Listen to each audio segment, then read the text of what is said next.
Bismillahirrahmanirrahim. Assalamualaikum warahmatullahi wabarakatuh. Waalaikumsalam warahmatullahi wabarakatuh. Alhamdulillahirabbil alamin. Wassalatu wassalamu ala asyrafil anbiya'i wal mursalin sayyidina Muhammad wa ala alihi wa sahbihi ajma'in.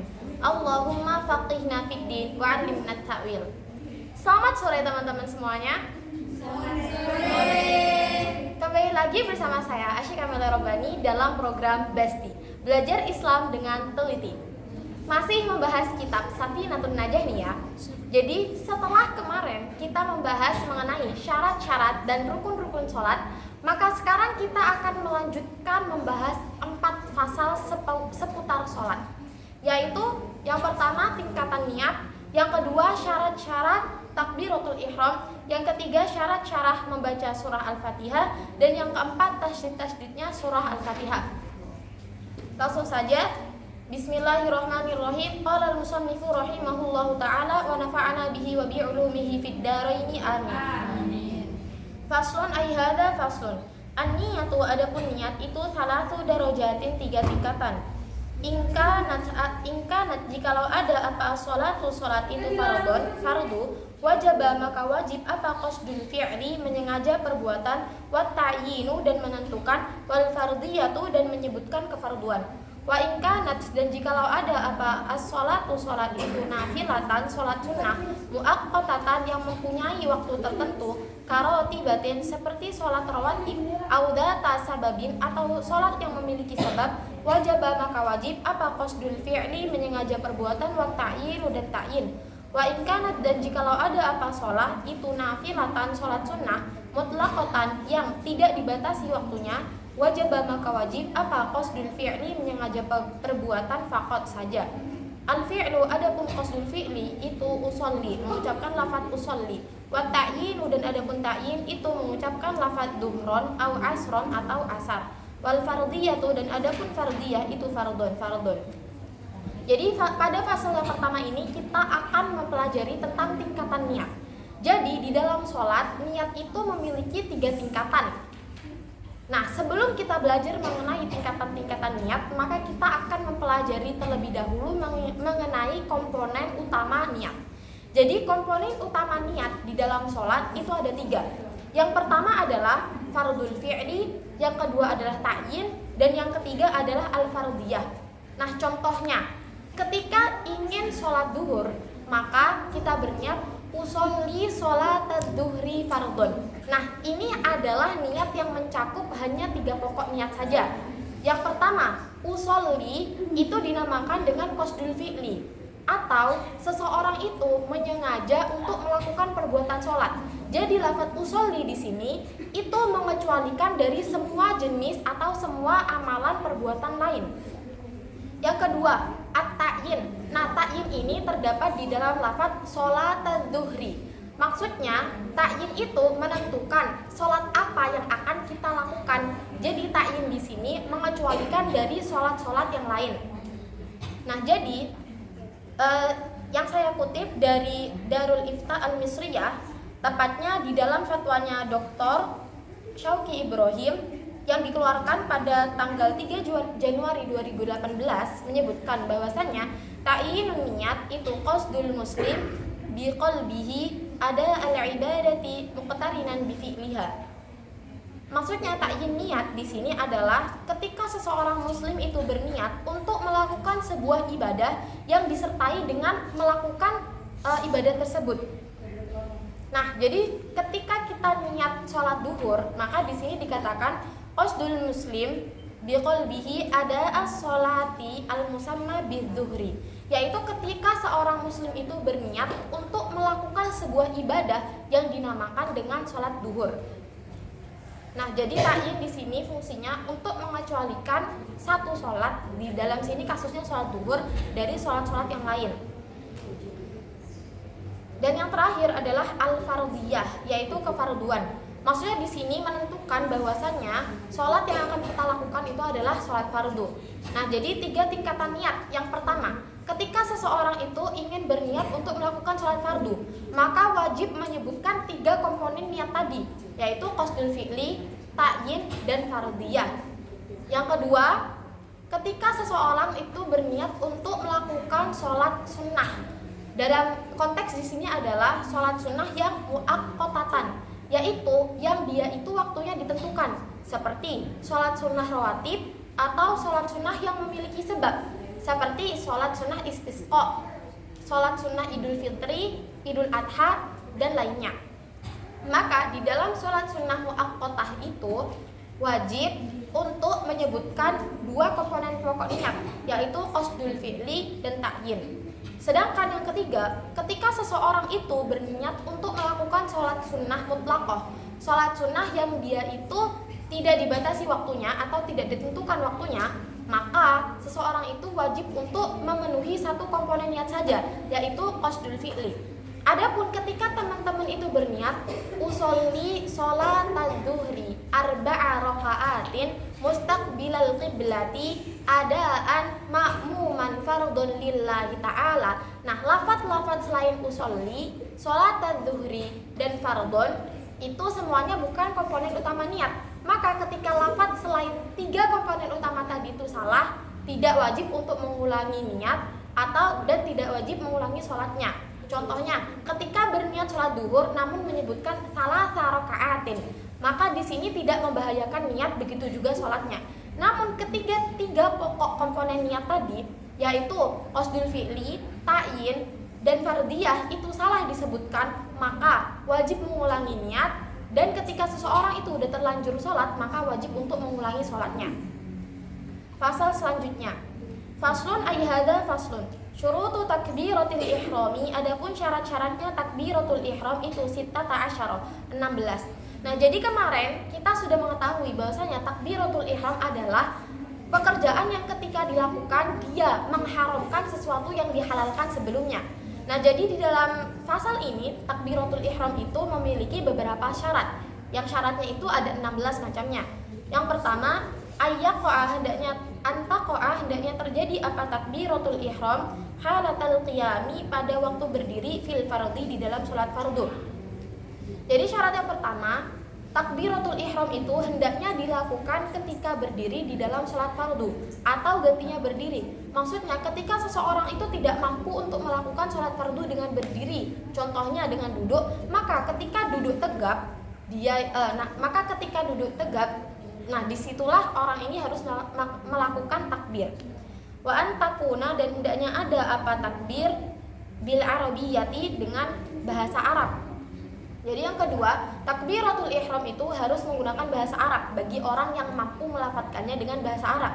Namun bagi orang yang tidak mampu melafadzkan Allahu Akbar dengan bahasa Arab, maka boleh menggunakan bahasa yang dia itu mampu untuk melafadzkannya. Wa antakuna, dan hendaknya ada apa takbiratul ihram itu bilafdil jalalati, dengan lafaz jalalah. Jadi takbiratul ihram itu harus menggunakan lafaz Allahu Akbar, tidak boleh Ar-Rahmanu Akbar. Wa bilafdi akbaru, dan dengan lafaz akbaru. Maksudnya takbir harus menggunakan lafaz Allahu Akbar, bukan Allahu Kabirun. Wa tartibu, dan tertib bainal lafdhaini, di antara dua lafaz. Jadi harus tertib urutannya, Allahu Akbar, tidak boleh dibalik jadi Akbaru Allah.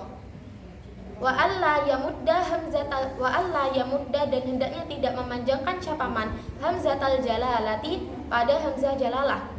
Jadi seseorang yang bertakbir itu tidak boleh memanjangkan hamzah dalam lafaz Allah, sehingga tidak boleh dikatakan Allahu Akbar.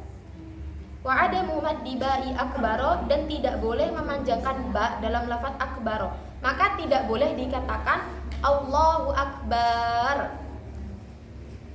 Wa alla yushaddida, dan hendaknya tidak ditasydid, tidak mentasydid syapaman al-ba'a pada ba. Wa alla yazida, dan hendaknya tidak menambahi syapaman wawan pada wawu sakinatan yang disukun au mutaharrikatan atau diharokati bainal kalimataini. Nah, syarat selanjutnya yaitu ba di dalam lafaz Allahu Akbar itu tidak boleh ditasydid. Selanjutnya, tidak boleh menambah wawu yang sukun atau wawu yang berharokat di antara kalimat Allahu dan Akbar. Misalkan Allahu Akbar dengan menambahi wawu yang sukun, atau Allahu wa Akbar dengan menambahi wawu yang berharokat Nah, itu dua lafaz tadi itu tidak diperbolehkan.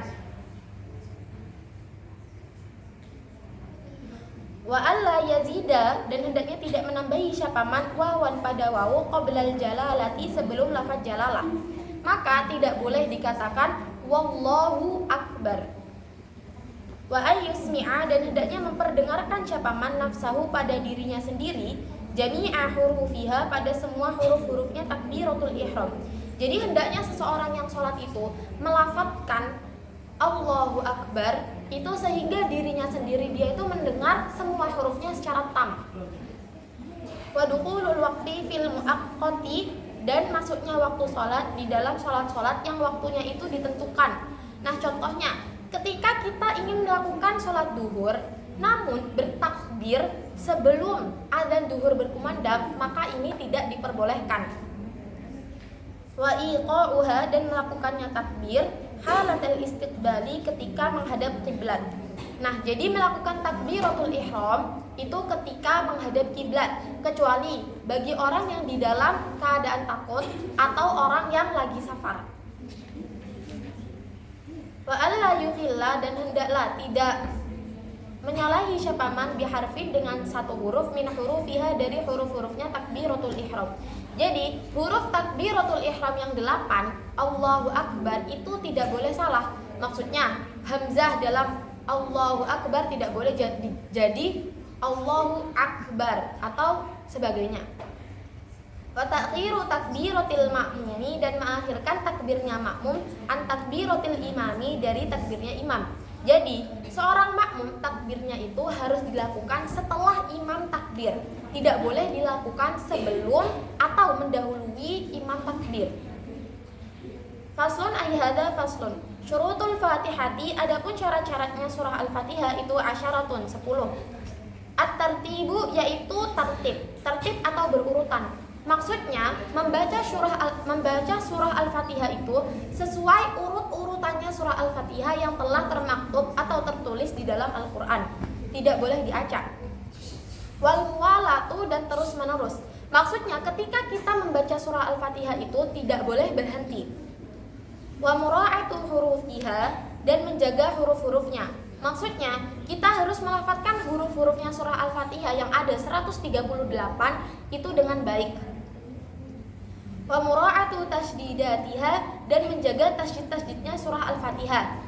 Nah, ini berdasarkan kitab Fathul Wahhab menyebutkan bahwasannya tasdidatul atau tasydidnya surat al-fatihah itu merupakan hay'ah dari huruf-hurufnya surah al-fatihah, sehingga wajib untuk dijaga dan dilafadzkan dengan benar. Wa alla yaskuta, dan hendaklah tidak berdiam syapaman saktatan, pada diam, tawilatan yang panjang, wala qasiratan, dan tidak pula yang pendek.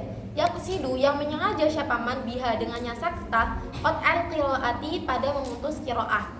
Syarat selanjutnya adalah hendaknya seseorang yang membaca surah al-fatihah itu tidak berdiam di tengah-tengah membacanya, baik itu diamnya itu panjang atau pendek atau sebentar, yang dia itu menyengaja dengan diamnya itu untuk memutus bacaan.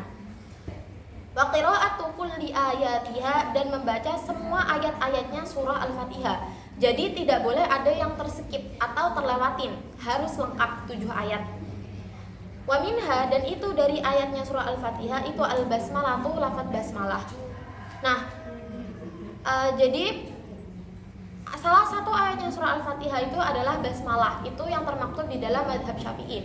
Sedangkan di sini terdapat perbedaan pendapat di dalam mazhab-mazhab lain.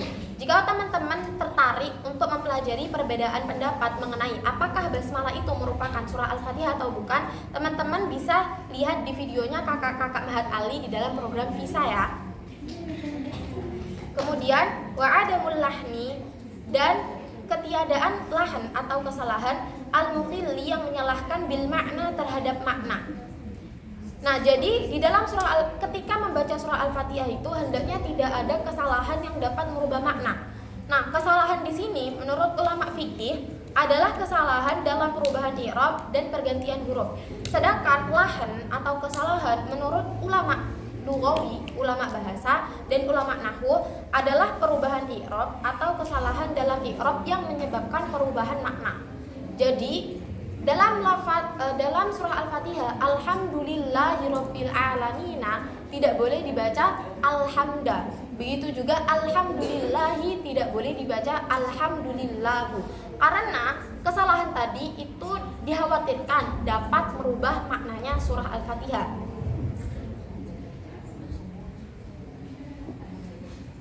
Wa antakuna dan hendaknya ada apa surah Fatihah itu halatal qiyami ketika posisi berdiri fil fardhi di dalam sholat fardu. Nah, hendaknya membaca surah Al-Fatihah itu ketika berdiri di dalam melakukan sholat fardu atau di dalam keadaan gantinya berdiri. Seperti ketika duduk, maka ketika duduk tegak yaitu sebagai penggantinya berdiri, dia membaca surah Al-Fatihah. Wa ayyusmi'a dan hendaknya memperdengarkan siapa man nafsahu pada dirinya sendiri al-qira'ata pada qira'ah. Hendaknya seseorang yang membaca surah Al-Fatihah itu memperdengarkan surah Al-Fatihah itu kepada dirinya sendiri. Wa alla yatakhallala dan hendaklah tidak membuat salah padanya surah Al-Fatihah apa dzikrun ajnabiyun. Jadi di dalam membaca surah Al-Fatihah itu tidak boleh kita itu membaca atau melafadzkan sesuatu yang bukan termasuk di dalam surah Al-Fatihah. Pasal terakhir, faslun ayyhada faslun. Tashdidatul Fatihati, adapun tasydid-tasydidnya surah Al-Fatihah itu arba'a asyarata, ada 14. Bismillah yaitu di dalam lafaz bismillahi fauqal lami di atasnya huruf lam. Ar-Rahmani di dalam lafaz Ar-Rahmani fauqar ra'i di atasnya huruf ra. Ar-Rahimi di dalam lafaz Ar-Rahimi fauqar ra'i di atas huruf ra. Alhamdulillahi di dalam lafaz Alhamdulillahi fauqa lamil jalalati di atasnya lamil jalalah. Rabbil alamina di dalam lafaz Rabbil alamina fauqal ba'i di atasnya ba. Ar-Rahmani di dalam lafaz Ar-Rahmani fauqar ra'i di atasnya ra. Ar-Rahimi di dalam lafaz Ar-Rahimi fauqar ra'i di atasnya ra. Malik yaumiddini di dalam lafaz Malik yaumiddini fauqad dali di atasnya dal. Iyyaka na'budu di dalam lafaz iyyaka na'budu fauqal ya'i di atasnya ya. Iyyaka nasta'inu di dalam lafaz iyyaka nasta'inu fauqal ya'i di atasnya ya. Ihdinas siratal mustaqima di dalam lafaz ihdinas siratal mustaqima fauqas shadi di atas huruf shad. Siratal ladina di dalam lafaz siratal ladina fauqal lami di atasnya huruf lam. Wa an'amta 'alaihim ghairil maghdubi 'alaihim waladdallina dan pada lafaz an'amta 'alaihim ghairil maghdubi 'alaihim waladdallina fauqad dadi wal lami di atasnya huruf dad dan lam. Nah, cukup sekian kajian kita pada sore hari ini. Semoga kita dapat mengambil manfaatnya dan menerapkannya di dalam kehidupan sehari-hari kita. Amin. Terima kasih atas segala perhatiannya. Asyik pamit undur diri. Nun wal qalami wa ma yasturun. Wassalamualaikum warahmatullahi wabarakatuh.